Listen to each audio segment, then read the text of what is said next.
So I'll come in here for a quick, could be quick live stream. See what everybody's up to. I've just been on JJ's live stream, so that was quite good. So yeah, pretty early morning here on Sunday, but that's alright. I'll wait for a few people to get on here.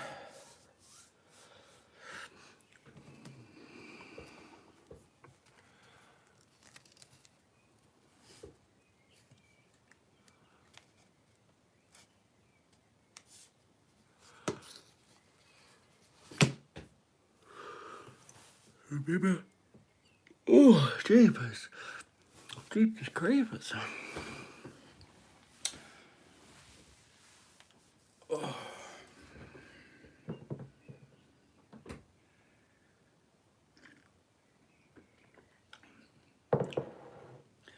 So as soon as you come on, just say hello, just to make sure I've got the chat working. Hello, Cole. How are you? It's good to see you on JJ's stream there. Just thought I'd come on here quickly. I might not actually turn out to be quickly, just to have a talk, have a yarn. Just been mucking around with the pellets. The pellets that I did yesterday, so quite happy with them. Not too bad at all. That's probably about half of them. The other half I'll do some blue ones, some red ones. Yeah, I'm not doing too bad, Kyle. Yeah, it's pretty early here in the morning, so but I'm used to it, so yeah. So I'll just jump on here. Sunday's usually my modelling day, so let's be mucking around. So yeah. Yeah. What have you been up to lately? What have you been making, Kyle?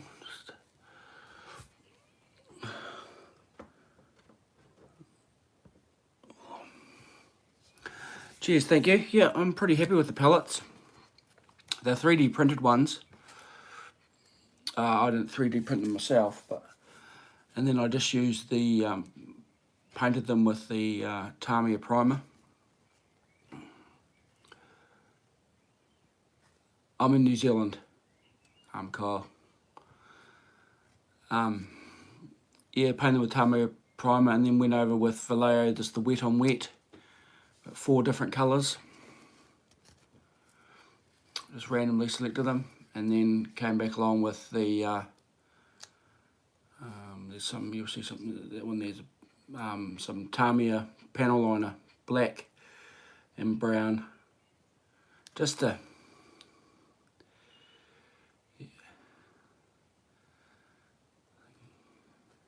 yeah, I only do this on Wednesdays and Sundays because I've got another hobby that I do on those other days. So yeah, where I live in New Zealand, where I think we're pretty sure we're still under a state of emergency. So hopefully that will lift today, and then get back to normal. But we've had a fair amount of rain, so I think we've had what they were saying. We've had the wettest day in over 100 years the other day. So you can imagine what that was like. But yeah, I've been doing the if people get the opportunity to go on the community tab, I've put up photos of the ballasting that I've been doing over in the little area over there. So I'm really happy with that.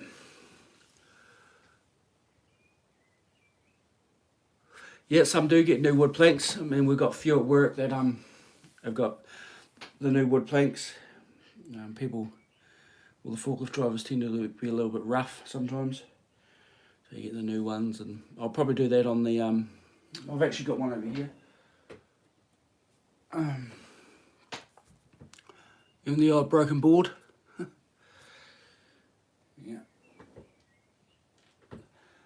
So yeah, I was just doing a little bit of ballasting.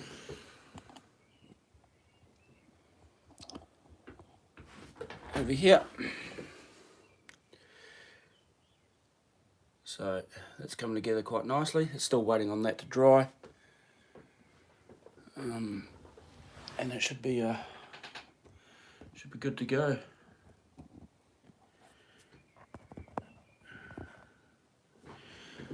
Yeah, so apart from that, and this camera twisting the wrong way, I've been just concentrating on that ballast. I gave Reliable Lumber a little bit of a clean up, a little bit of a brush. I just use these. Probably everybody uses these, but just to give it a little bit of a brush up because it got quite dirty with me flicking up all that ballast. Everything's back. MPA Concrete's, all the silos and stuff are back in. The loader and the agitator truck's back in. But yeah, I'm really happy with how that how it came out compared to what it was before. It was actually, it looked like I got a little bit too keen with the ballast. I think there's a little area there that I might revisit. It's just over a point at a Reliable Lumber, but it looks all right for me at the moment. New purchases. I haven't really got any new purchases apart from the bulkhead flat car. I've got a train show this coming weekend, so we're going to that. So hopefully get some bits and bobs from there. But yeah, just been mucking around really, painting and staying dry and warm out of the weather.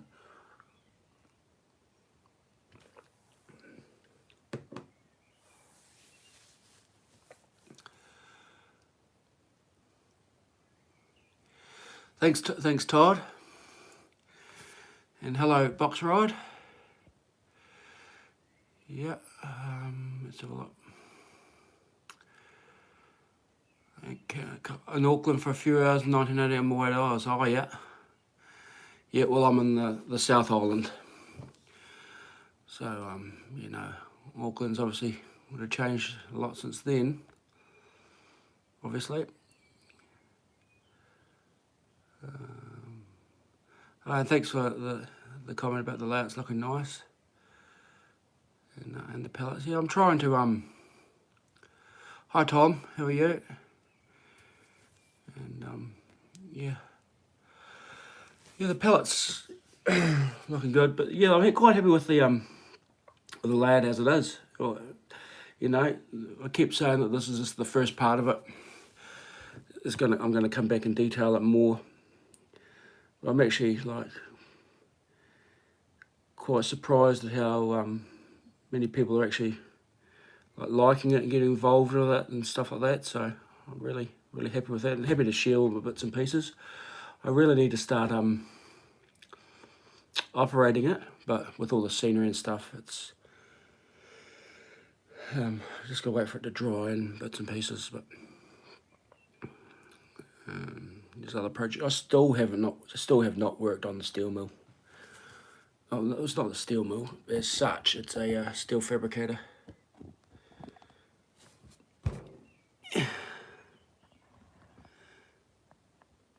And that piece there. Still got to work that one there.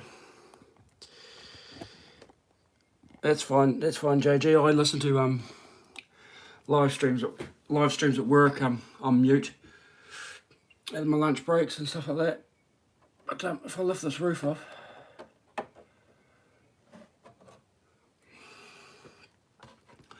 so the roof comes off, and inside's the gantry crane.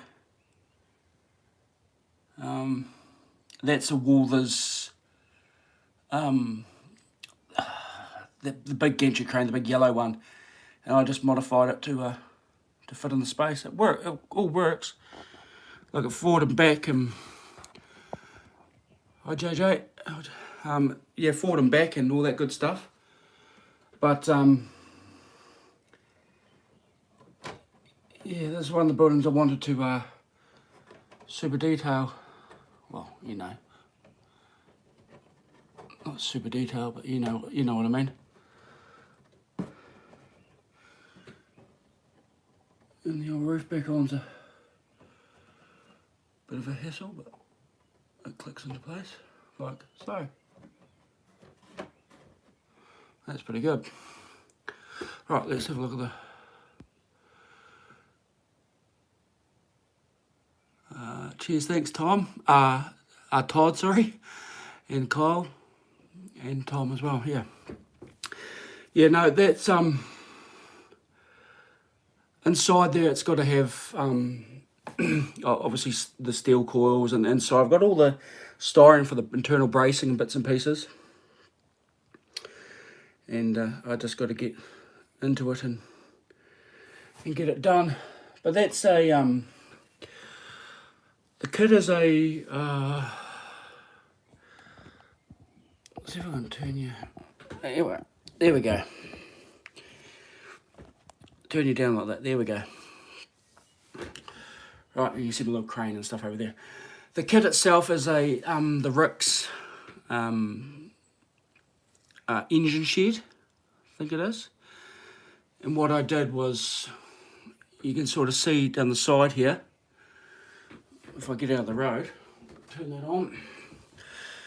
Down the side here, that bit of the wall is supposed to go up to there. Obviously, I made the extension, made a concrete tilt slab extensions there to raise the height up. So that height is the same as that height. I scratch built all this in here, not the windows. The windows are actually off that building there, the shops building, and then the rest is just the Rick's building put together. The little shed here, the little office, is off the Blue Star Ready Mix, and that's everything can be taken off. So I'm going to make a little interior for that. It's sitting on EVA foam. I like using that because it's it's quick, and the locos and wagons still seem to go over it. But yeah, that's I'm pretty happy with how that turned out. Just fills in the space a bit, makes it look a little bit more realistic. I like kit bashing the various kits. I don't think I've built one more of this kit to the thing. Yeah, I just need to get around to it. Yeah, it's just like you got to be in, you got to be in the mood to do it. Otherwise things just turn to custard. That's been sitting there for about a year, I think. That's all right. I'll get there. Yeah, like I said, that crane was quite tricky to do, and all that. And it's obviously got to have the glazing and the bits and bobs on it. I've got the hook and stuff to do, so it'll run along the same sort of lines as the old round to it. Yeah, it's just that building is going, because it's got the interior, it's going to take a lot of time to work out, get it right. But I have been painting the coils and trying to get the steel colour right, which I'm pretty confident I'm just about getting it right. So I work with steel daily on my day job. So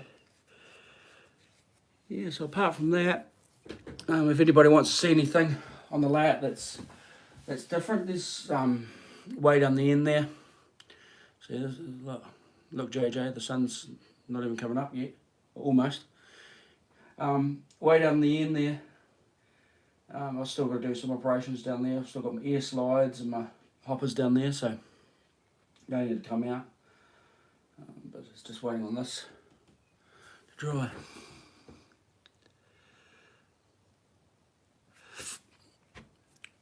Let's have a look. Hi Andy, how are you?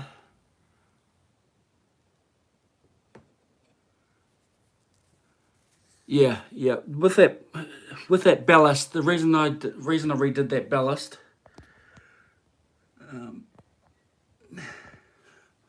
over there, and you can sort of.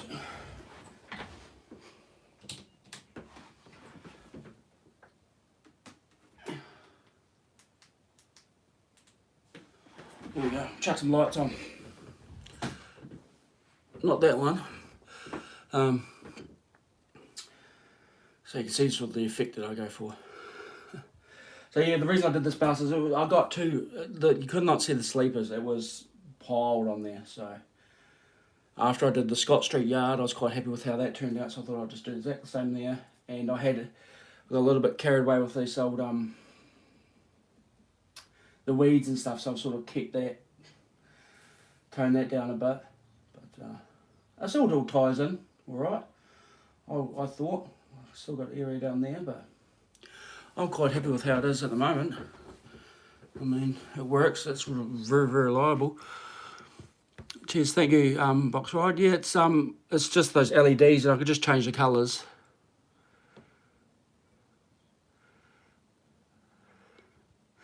Yeah, well, I've got down this far end here. It has to be functional. Like down that far end, you still got to get into. My wife does, like sewing and crafts and stuff, and all those stuff's in there. So I've got to make it as simple as possible for her to get in here if I'm not here. So yeah, that bit comes off the end there. You can get into there and hooks back up there. Same with the other end, same with Scott Street yard. I've got a bit over the doorway into the room here, which in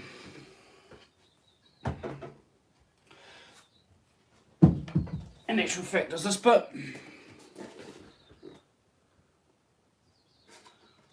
So that just clips onto the end bit and goes across the door.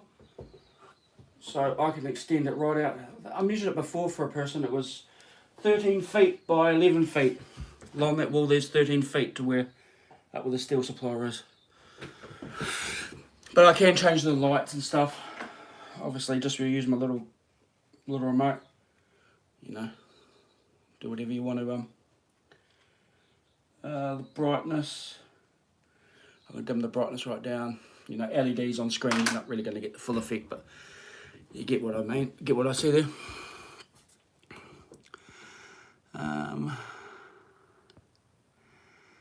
Thanks, JJ.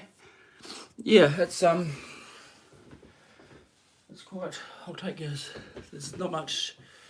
You know, it's pretty hard to sort of see down there, but yeah, and it sits on a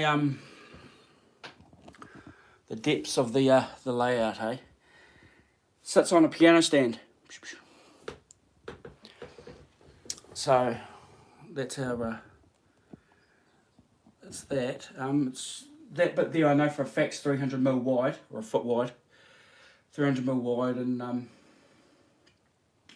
this bit here is over-engineered. It is incredibly heavy. It's like 18mm MDF, so it's not going to fall apart.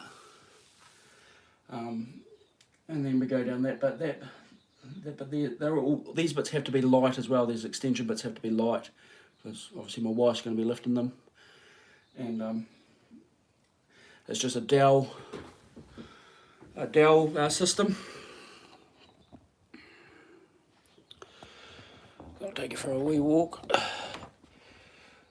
So a dowel system here. So I've got this backing board up. So I just take that off, and I attach the mace up with the dowels on that extension board I showed you just before. I put that on there, and it's just a matter of that bit stays on there. Look at that, perfect.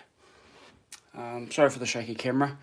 That bit stays on there, and the power is just routed through the fish plates, and also does the joining as well with the tracks, obviously, and then it gives it the power. And then I've got this contraption here, which at the bottom of this baseboard here, see the hole there? It just slots into that hole, one end, and obviously the other end fits over those dowels, and I just use a clamp just to clamp it just securely as a double safety feature. If I want to do big operations, that goes over the door, and it can be used with the door opened or closed. The door's closed at the moment, and it's got an industry on that. So I can do big operations if I wanted to, but I very rarely use that, and I'm not too sure if I'll even ballast it, but I said that a bit. How's the power get to the rails? The power goes just through the fish plates. Yeah, there's only one. Oh, there's a few droppers on here, but this whole section here, Scott Street Yard, and the yard down there, that's all just through fish plates. Just connects, and I've had no problems whatsoever. So it adds the alignment and also the power routing as well. I wanted to keep it real simple, just in case I need to get out of the room real quick, I can just take it down. So that's how that works, JJ. Box ride. No, I haven't taken it to any shows. I guess I could. The beauty of how I've set up the two tracks at the end is that it just runs straight through. So if I wanted to, thanks Andy, thanks for popping in, appreciate that. I could put that end here and swap ends around, turn the ends around so I can stand on the inside and do a show or something like that. But with it being a switching layout and not a round and round one, look, I like switching and stuff, and don't get me wrong, but I don't know if I could do it for the whole duration of a show and still talk to people about things. One would sort of give way to the other, so but saying that, you know, you could possibly take it to a show if you had a couple of operators. See, I'm just by myself, so yeah, one person talking, other person operating, that sort of thing.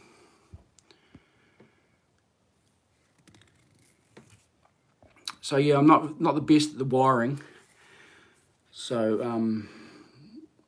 so yeah, it's only got well, when I was ripping up the ballast, I found a feeder, and it had to be the feeder for the, you know, the main feeder. So put that back on, but yeah, it's caused no problems whatsoever so far. So yeah, if any, just, you know, push the wrong button. Yeah, I'm sort of, where I live, I'm sort of like a lone wolf sort of person. I sort of just don't really like the whole clubs, you know, carry on and that sort of stuff. It's just my nature. I just like that's why I do the YouTube, just connect with people. But when my brother comes over, we'll give this a good old going over. It's going, yeah, but you could possibly use two operators anyway. If I had it wired up for different controllers and stuff, that would add to the fun. But in saying that, it's still fun by me. Yeah. So yeah, it's not much else is really going on.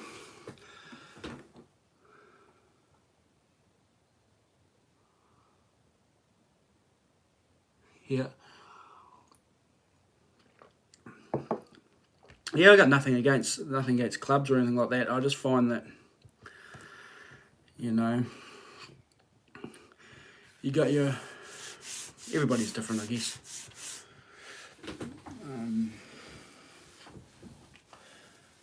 So that's if any of you want to see any bits different. Radio box ride. Thank you for popping in. I appreciate that. It's always good to see new people on the streams. So yeah, like I was saying, I gave that a bit of a tidy up yesterday. Cleaned up all the rubbish and bits and pieces. That forklift there, that orange one, I almost had to remortgage the house for that one. That's pretty expensive. Thanks JJ, thanks for popping in.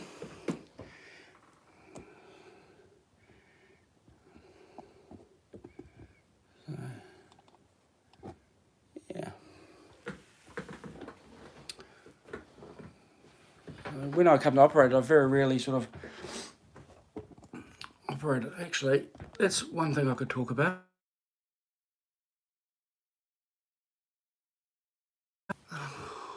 Meantime, people may have seen on my photos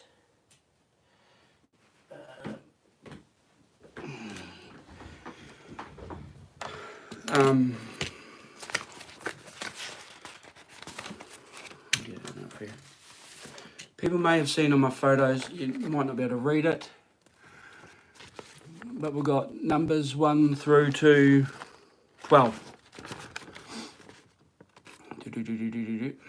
Okay, so that's all my industries and what I've got, where everything goes where and bits and pieces. I grabbed 2 dice. So this is just like demonstration. So it's a 7. So 7 is MPA concrete. There we go. And it says 1 to 6 2-bay hopper or 6 to 12 an ag hopper. So I've just run a 7. So that's how I know, that's how I deliver an ag hopper. MPA concrete. Very, very basic. And here's a switch list that I've got for, hope you can see that. You possibly can't, oh you can now. So this is for Scott Street. So I've obviously rolled a 10. And then with the instructions it tells me what to do. The initial number, I know that's a hopper. And it's switched from Scott Street Yard to Lorna Foods onto the track 1 set out. Same with the air slides, Scott Street, Lorna Foods, track 1 set out. Now I had to respot some of the air slides, so respot track 2 because there's 2 tracks there. The unloading tracks, track 1, track 2 is the centre track, track 3 is the transload. And then I do that. That's how I do my switch lists. Hi Dwight, how are you? So very, very simple. Very, very basic. And then I can just do one of those every night if I wanted to. That's how I do those.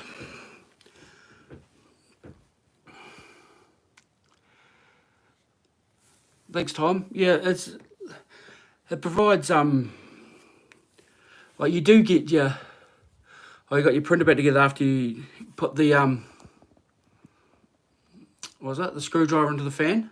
Was that the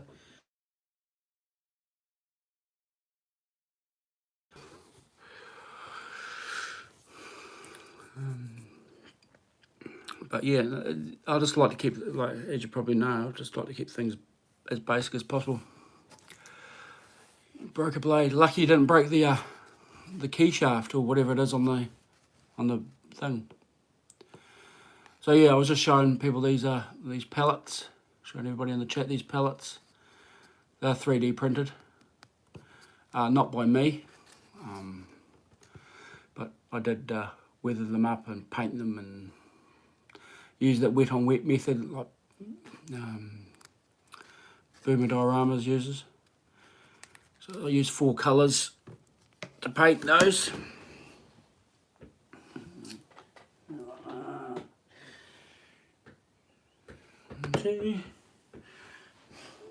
I've just redone my area, so it is a lot of pellets, Tom, and that's half of it. I've got another half to do, but I'll do the I'll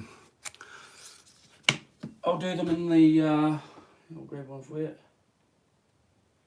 Oh, already pre-glued. I'll do them in the red, and I've got some blue ones as well.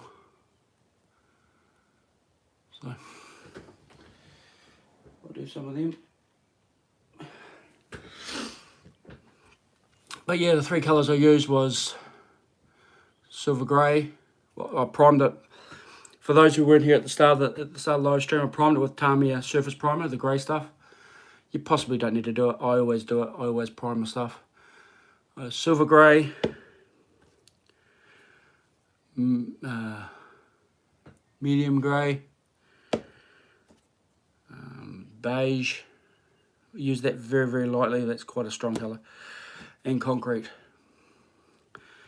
And then just did just random patterns over each one. You sort of see the different colours. And then come back, dried it, come back across, another coat. And then the black one, the blackish ones, the Tamiya panel liner. Both black and brown. I found that the black worked better than the brown. You know, the brown's still visible, but yeah, that's how I did those. So that's pretty basic sort of. Well, it's not basic. Hi Lee, how are you? Thanks Dwight for the pellets. Yeah, so I did the same to my hands. They're absolutely destroyed. Did the same to those sleepers, and did the same to the Jersey barriers. So that's, yeah. But those pellets are all ready to go. I've got the coils down below for my coil for the inside there done. Oh, that's just got to be painted. I've got my coil gondolas here, or gondolas, I call them gondolas here. So that's that. Anybody got any questions so far? I'm more than happy to answer any questions, model railroad related.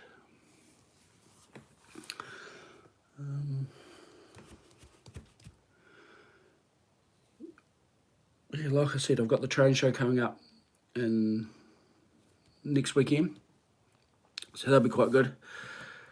Takes me about 4.5, 5 hours to drive there. But over here we don't get really many train shows. Well, it's definitely the biggest one in the South Island. So I'll be there. So people may recognise me, or may not.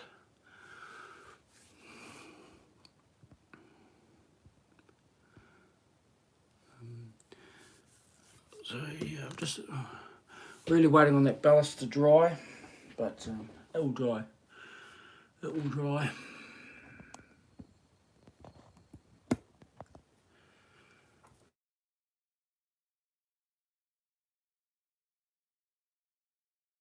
Yeah, that is quite a round trip. I'll be going up, be staying the night, and I'll be coming back, so I'll work on Saturday till 12, and then by the time I leave town and get up there, I'm getting close to 6. Spend the night up there, and then I'll just drive back the next day. It's a very, very easy drive. Very, very easy. With the little bridge there. So there's not really much else I can sort of share at the moment. I was saying I was just keeping dry because of the we just recently had a state of emergency.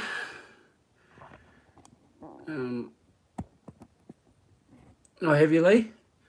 I'm gonna have to look at that as well. I always like seeing how like different people's layouts and different videos put up. It's really good because there's some, like I keep saying, there's some very, very good modelers out there. Even the simple things, man, you know, it provides quite a bit of inspiration. So I'm not I've got a goal in my mind what I want to do. So that's hopefully I'm achieving that. With the layout, it's just pure DC. Some of my stuff, obviously, all my Genesis stuff, and all the other bits and pieces I've got is lighten up a little. Yes, if I keep moving. Yep, in there, there's lead strip in there. So, if I turn it off, see, turn it off, turn it on, there's LED strips, so I can change the colours and stuff. And the brightness, just using a little remote. Yeah, Tom, it's just, DC is just so, I've got my own thoughts on why I don't like DCC. Operationally, you're good, but yeah, I've got my own thoughts. Everybody's different. But yeah, I can change the brightness. Down the far end there, Lee, you'll see those the ring lights that's shining on Lorna Foods. And I've got another ring light behind me that's also incredibly bright, and it shines for my workbench and for Scott Street Yard. So sometimes with the photos it doesn't really, thanks Lee, sometimes with the photos it doesn't really show up too well. I'll take you down there, Lee, I'll show you.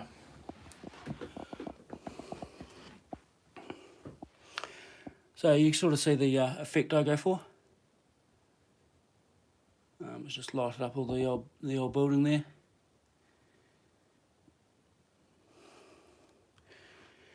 So, and they're incredibly cheap as well. They're really quite cheap, so. But I reckon it works alright. Works for what I need it for anyway. I did have other lights, but my partner got me this squeaky ring light and it works fine. So we'll look at the chat, see what we're missing. Yeah, DC is like with this layout I don't have any blocks or anything like that. The whole layout is like in the Scott Street Yard here. If I turn you around, people are probably sick of seeing my face now. There we go, that's a better view. Look at that. No one wants to see my face. Yeah, obviously this is the Scott Street Yard. This is all, there's no power feeders, droppers or anything like that in here. It's all run off the main yard. And you just, I just rely on rail joiners and it's incredibly reliable. I spent a lot of time putting on the, when I put down the tractor, making sure it was absolutely bulletproof. Because the last thing you want to do is walk in here and go, I want to switch a box car over there, and then having to worry about, oh, this point's not working or this bit of track's dirty or something like that. So, concerning that loco over there, that's an Atlas Master locomotive. Bit of a story about that. I bought that one and I thought I'll grab another one. So I bought that one and then bought another one and then realised that I've got the exact same number on both of them. I could renumber it, but I could also sell it and get something else. But you'll notice on that it hasn't got the front handrails. I've still got to put the front handrails on. In actual fact, you guys might be able to help me here. If you've got one of these locomotives, what is that? What is that? Obviously it goes somewhere yellow. And where does it go? I mean, the instructions aren't exactly the clearest. I've got some sunshades and some bits and pieces as well that's still got to go on, but I've also got bits like this. Yeah, it is tiny, Dwight. Oh, I've got those bits. I don't know where they go. But that's why I haven't got the handrails on it. I usually use, I've got 3 locos. Well, 4, but 3 in use. I've got 2 Genesis and 1 Atlas. Oh, I've got 2 Atlas, but one, you get what I mean. and I use them in rotation, so they all get used. But yeah, I've always wondered what that is. I think it was an air conditioning unit or something, but I'm not too sure. So portable derailleur used on the side on the trucks. Oh, that makes sense, doesn't it? I'm gonna have to put that on now. Thank you very much for that. Yeah, it's just like, and for some reason I don't know. I'm running off a Gauge Master Combi controller, and they're bulletproof. They're very, very reliable. My brother uses them on his N-scale Willowcreek subdivision. That's also on YouTube. That lad has now been dismantled, but that's worth a look too if you're on YouTube, if you want to look up that one. He's a very, very good modeller. I've operated on that one when I was over there last year.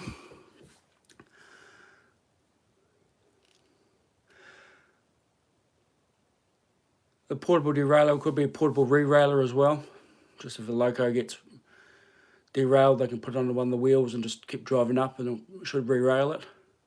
I think that's what they do. They're shaped like a wedge sort of thing. Hi, Derailed Al. How are you? What was I saying about the yeah, but so that anyway, the controllers, that's right. For some reason that loco, that draws a lot of current to get moving. I don't know if it's just the way Atlas is, but it is a nice smooth runner. When I say it draws a lot of current, more than the Genesis, should I say. And the boxcar there. So that's Manalock Foods. I've got little die-cast miniatures. Yeah, I'm going to have to do that, Kyle. Yeah, I've been looking in Google to see if other people put them on, and yeah, I think it goes on the conductor's side, but yeah, I'll have to dig deeper into that. Derailed Daryl, I am from New Zealand, the South Island of New Zealand. So I'll spin you around for another view of something. Oh no, what does people want to? What do people want to see? So yeah. So the yeah, like I was saying, that cat excavator there was a die-cast miniatures one. I think that cost me about 80 New Zealand dollars. But I decided when I was getting these bits of equipment that I'd spend and get the decent stuff, the more detailed stuff than some other stuff that's out there that's available. And I also got stuff that I wanted to be used on other areas as well. There's nothing against the other stuff that people use. But yeah, I sort of made that decision that I wanted to do that right from the start. Yeah.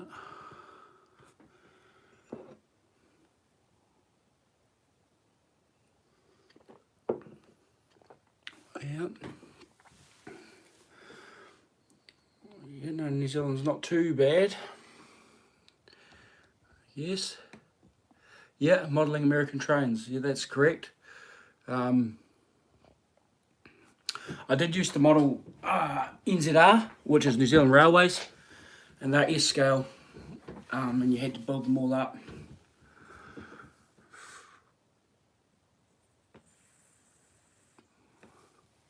There you go, there's your answer to your question. Kyle's answered your question about the portable derailleurs. Yeah, I modelled NZR 164th, and then I sort of got sick of it. You have to build everything, and everything's, when I say I'm bad at soldering, electrical soldering, but the other stuff I had to low melt solder, like white metal. So, and yet it's just, it never really run right. So I thought, well, I had two options, go OO or HO. I started looking at all these groups and seeing the stuff that was available out there. I was like, no, we'll be going HO. And I'm pleased I did. My brother, he's was in scale. Like I kept saying, the Willowcreek subdivision in N-scale. It's on YouTube. He's now gone to NZR 164th. So yeah, it's quite good. But everything's just so, you know, in New Zealand we get some good stuff. Like, don't get me wrong, we get some really nice wagons and stuff, but if you want the good stuff, like, listen to me, if you want the good stuff, if you want the like the scale trains and stuff like that, you've really got to get it from overseas. And then you got the derail. I have got a hobby store in the city I live in. It's a really good one. I get all my paints and stuff from there. I think they've been open a couple of years, a year and a bit. So I get my supplies from there. Otherwise, there's an online auction site here in New Zealand. That's I get most of my stuff off when it comes to scenery and bits and pieces, or wagons and stuff. And there's most of it's online. And you can sort of get some good deals and stuff online, and then you got the shipping and the stuff. Even in New Zealand, the small country we are, it takes, like, I could almost fly to the place and get it, bring it back. Then the length of time it takes. But I guess that's everywhere, I guess. But in New Zealand, for some reason, it's particularly bad. Yeah, I measured this one before, Lee. It was approximate 13 foot by 10 or 11 foot, fully extended. That's right, Daryl. That's all right. I'm more than happy to answer questions. And 13 foot by 10 or 11 foot by 400 mil wide, 400 or 350 to 400 mil wide. I can't really remember, but that's approximate measurements.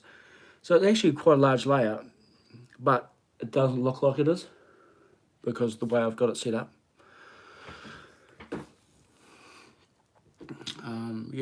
I've got when I go to, I've got a train show next weekend, Daryl, so I'll be going there and see what sort of goods I can pick up, because the city I go to has got a few hobby shops as well, and they may have the bits and pieces I'm after. But yeah, I sort of got, with the size of the layout and the amount of stuff I've got, there's some stuff here, that I haven't run in a long time. So much so I tend to forget about it. There's a wagon in here I bought a year ago and haven't run. But I guess that's everybody's. You gotta, it's for one day, when you need that wagon one day. As far as locos go, like locos over here, if you want the Genesis, yeah, I'll try and do that, Lee. Yeah. I'll be going on, I'll be travelling up on the Saturday, because it'll take me about 5 hours to get there after work. So Sunday I'll be having a look around and take a video of it.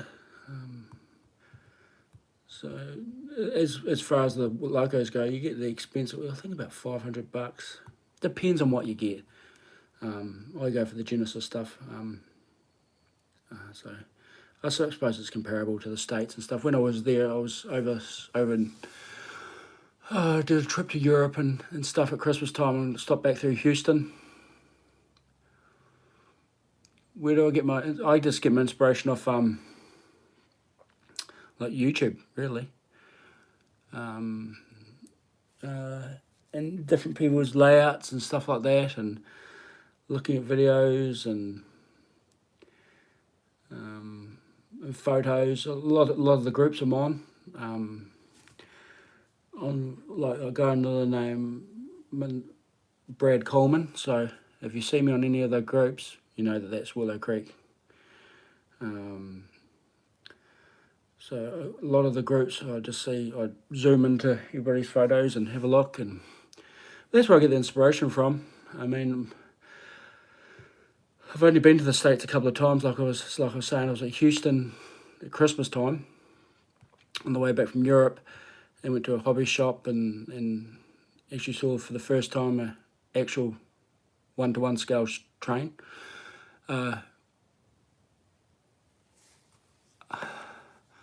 Yeah, our postal service here is absolutely shocking. Yes, I got a 1-to-1. I seen the 1-to-1 train. It was Union Pacific and stuff, so I was quite happy about that. Well, compared to the locos over here, massive. Like the US one's massive, but that's where I got it from. And obviously, when I was younger, my granddad had the trains. I think everybody's gone through the phase of the granddad or family member having trains or things like that. So, and I just got the inspiration to do that.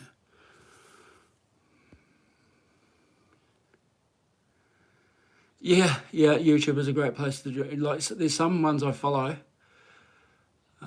You're right, Lee. It was never finished. This one will never be finished. I'm always adding to it, and always got ideas. I always find ideas. But one thing I've got a set of goals and a set of sort of rules that I've set myself. What I'm not going to do, or what I'm not going to be tempted to do. So, and I'm not going to venture from that because I know that's what I like. Yeah, great place to do. There is, like I was saying, Daryl, there's some really good models on there.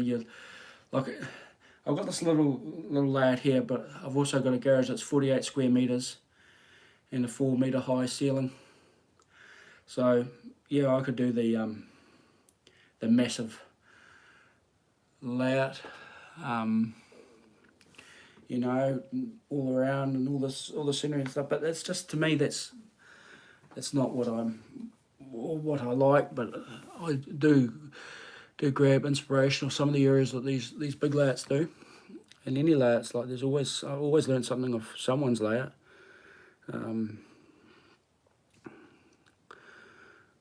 So, and I went HO because, you know, that's readily available in New Zealand. Not saying that N-scale is not, but HO is more, you know, easy to obtain. The track is all Pecco code 100. I have no problems with it. It's all in the way you ballast it as well. I wanted stuff that was reliable, and something that's easy to get, and it's like absolutely bulletproof. You could just throw anything at it and it will work. Righto, Daryl, thank you very much for that. I appreciate you calling in.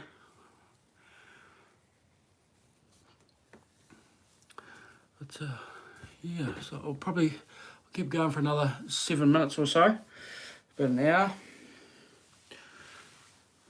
I find this easier to do than try and write things down, and explain them that way. But yeah, I've just been cleaning up my little area, new boxes and stuff, and sorting out my wagons and bits and pieces.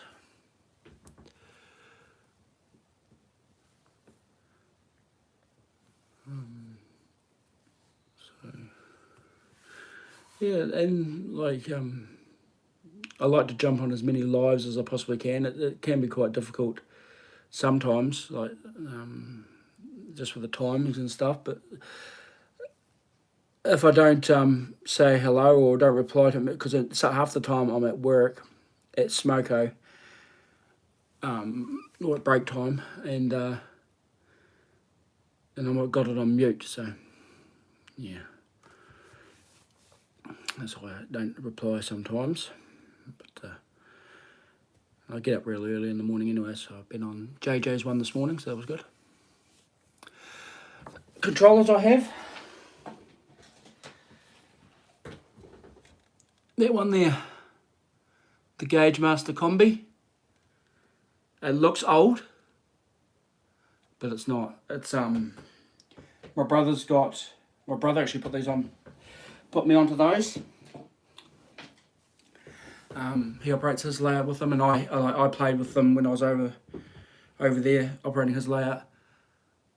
And yeah, like they're awesome controllers. They just fit in the palm of your hand. They're excellent. I've had no problems with them whatsoever. Gauge Master Combi, yeah, yep, Gauge Master. I'm not afraid to admit it. When I first started doing it, before I had that one there, I had the old Backman, the big knob, the big button, sort of, you know what I mean. Not the toy train, the starter set controller, and nah, that was not cutting the mustard, that thing. I mean, it worked for a wee bit, but man, did it get hot, especially on those Atlas locos. Whew, it was yeah. So I invested in that. Cost me money well worth spent. Money, you know what I mean. But very reliable. Yeah, Lee, they're pretty good. I mean, and they're just easy. They're simple. Forward and back, and the controller knob. What more can you sort of ask for? And they fit into the palm of your hand. You know, it's excellent. You know, excellent. Yes, they are easy to wire up. Yeah.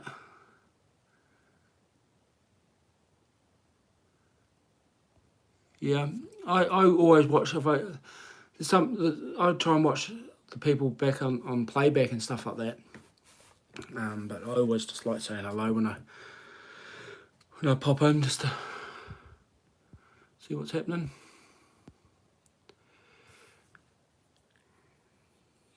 Yeah.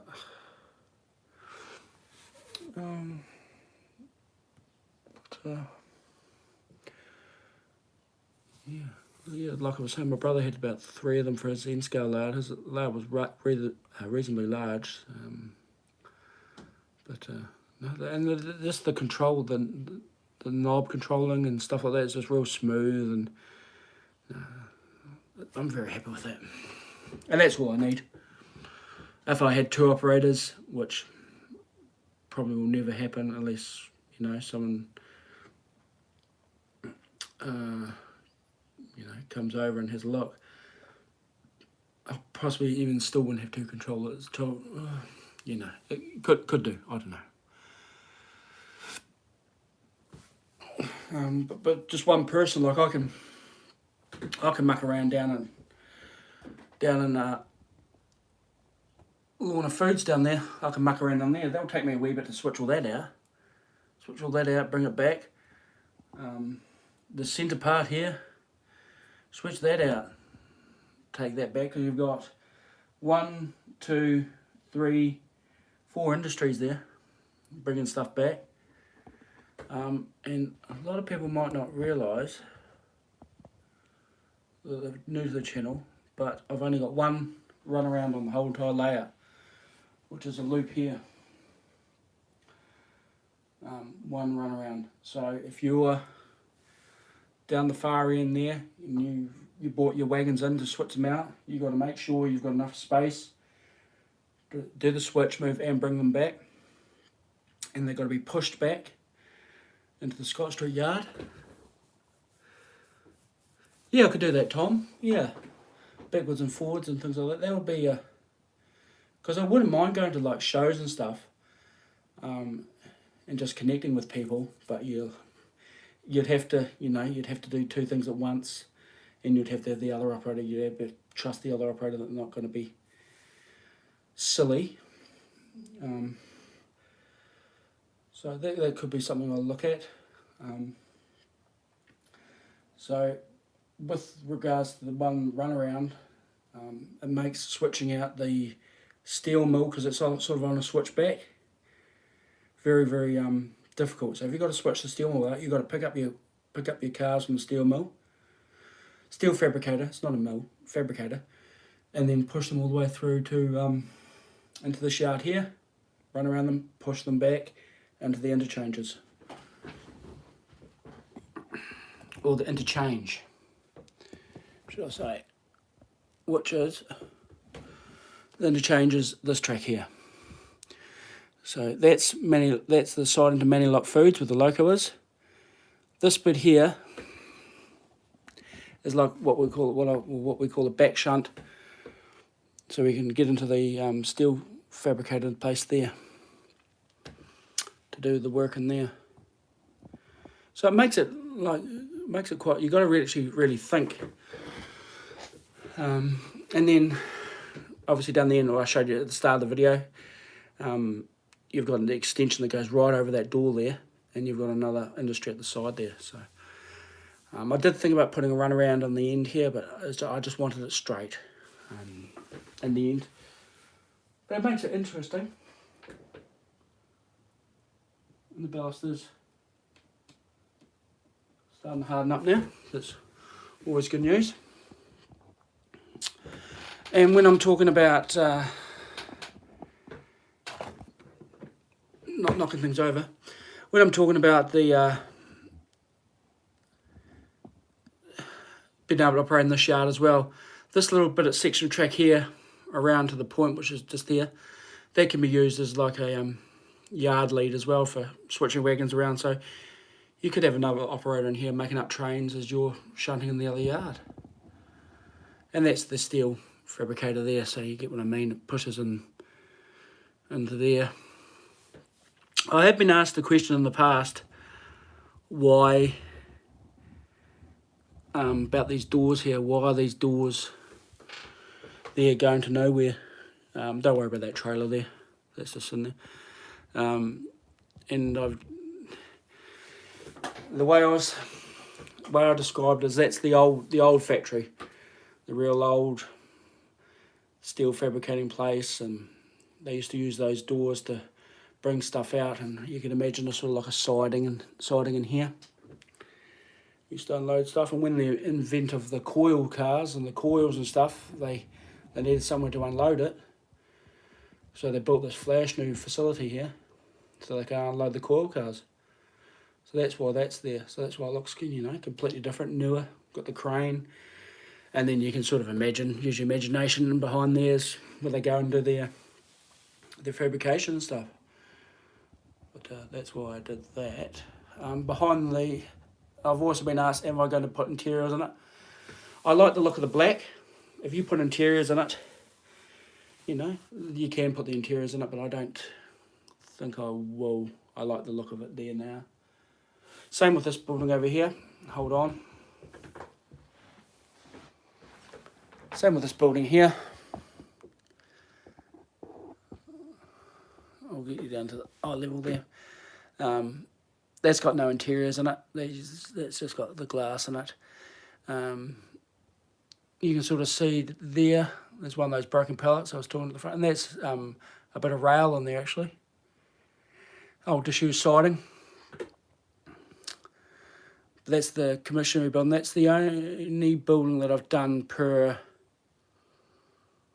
the Walther's instructions, or per how the kit goes. And they're Titchy fire escapes, and the front there's all been weathered and all carried on and bits and pieces. I'll give you a little. I've gone over an hour, but I'll give you just a quick look. Some more pallets and some bits and pieces in there. All those racks are scratch built. The orange racks are scratch built. The stacks of wood are all like little balsa bits that I get from a local craft store, and printed out those wraps and put them on it. I've got a derailleur on top of the roof, scratch built. There's another derailleur there. They're pretty handy. What do I use for my weathering? I use oils, acrylics, and a little bit of powders. Mostly oils and acrylics. So that one there is done with oils. The canopy's airbrushed with acrylics. Yeah, with this fence here.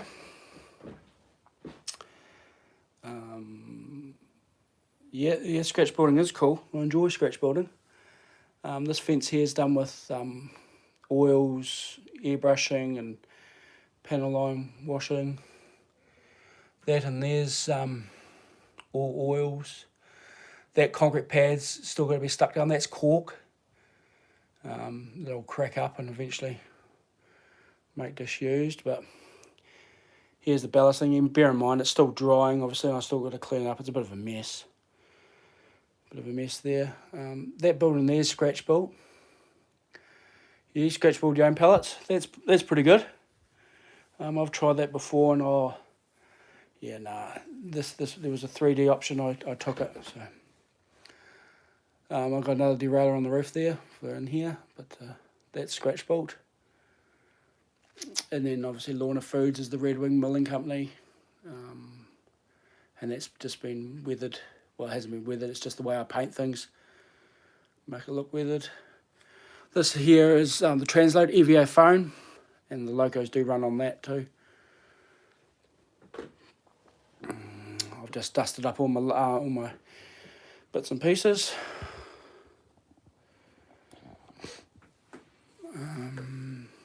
We go along to Allied Chemicals. That's the Walthers tank unloading kit. That bit at the end there with the vent on the top there. Thanks, Lee. That's scratch built, the door. This bit here is all sort of semi-weathered sort of thing. That bridge there, that's scratch built and done with oils.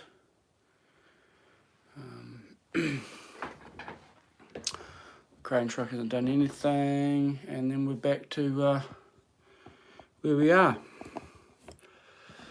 But I'm in no way a master weatherer or anything like that. I just like trying to get things as realistic as possible.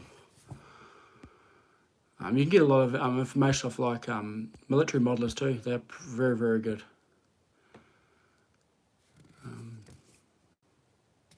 Thanks, Lee. Yeah, I appreciate that. Yeah, it keeps me occupied. I'm quite happy with it. But in saying that, I've been on here for going on an hour and 10 minutes.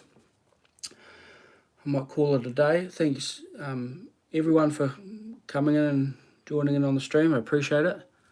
I appreciate all the support and that. It really is motivating to me to keep going. Yeah, so like everybody says, like, subscribe. Thanks, Lee. Like, subscribe, and share. It takes less time to do that than me to actually say it. So it doesn't take that long at all to do those sorts of things. So keep an eye out on various groups. Thanks, Kyle. I'm pleased you like it. On various groups with different photos and bits and pieces. But in saying that, yeah, like I said, I want to try and get to the 200 subscriber mark by Christmas. I'm at 158 now, so we'll see if we can get there. See if this these lives and all these photos are actually going to get me there. But that's my little goal. But if I can help people out, then I'm more than happy to do it. So keep modelling. I'll keep doing my pallets, and I shall see you on the next live stream, whether it's on here or on someone else's channel. Yeah, like I said, appreciate the support, and we'll catch you later.